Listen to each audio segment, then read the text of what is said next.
কোন জায়গা থেকে আসলেন? ও তাহলে আর নেবেন না কিছু ঘোড়ায়? ও কই ধান কই? সামনে। ও সামনে ওঠেন। উঠবো?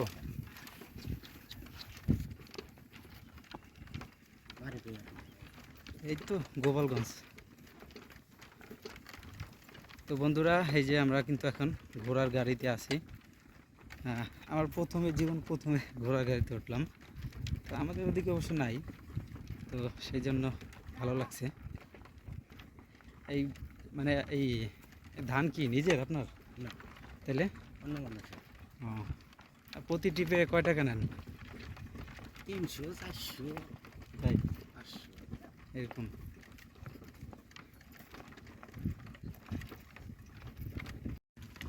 যখন ধান থাকে না তখন কি করেন?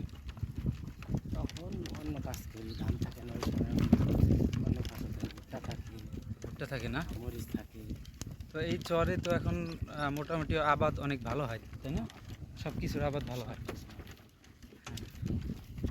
তো ওই যে আমরা আগে শুনতাম যে বিল বিল না, চর অঞ্চলের মানুষ নাকি অনেক কষ্ট করে। বাস্তবে কি এখন আছে সেরকম কষ্ট? এখন ওরকম কষ্ট নেই, আগে ছিল।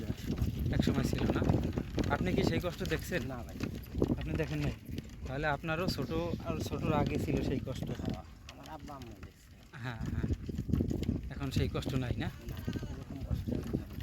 যাক ভালো, আসলে কষ্ট না থাকাই ভালো। তো এখনও সামান্য কিছু কিছু জায়গায় আছে, কষ্ট আছে, প্রচুর কষ্ট করে মানুষে। হ্যাঁ,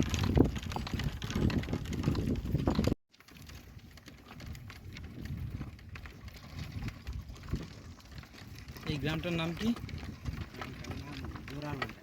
বোরার বয়রা।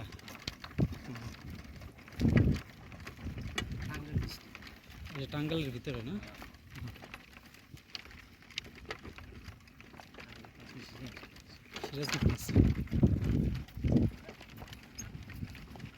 আমি ভিডিও করার জন্য থেকে আসছি, মানে ভিডিও করার জন্য গেছিলাম, নাটোর গেছিলাম। তো নাটোর থেকে ওইখানে ভিডিও করা শেষ, সরাসরি এখানে আসছি।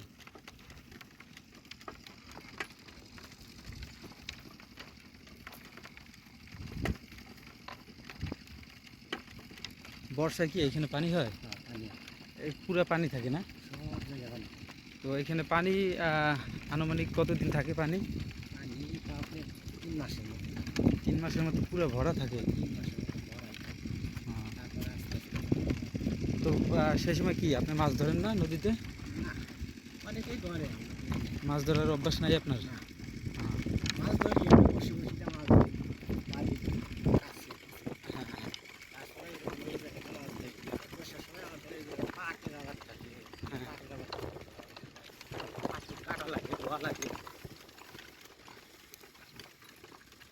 তো এক টিপ এক জায়গা থেকে নিয়ে যাইতে কত সময় লাগে?